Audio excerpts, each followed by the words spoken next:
prvým, s čím mi pomohla, bolo PZP, aby som ho mala lacnejšie.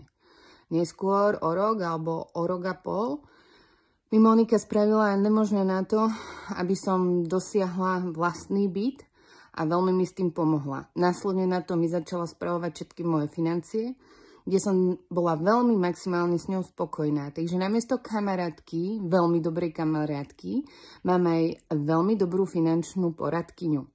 Následne na to všetky poistky, životky a vlastne všetko mi spravuje a vždy, keď som mala nejaký problém, tak hneď bola k dispozícii, hneď mi to vybavovala, aj keď som bola v zahraničí a niečo sa mi stalo.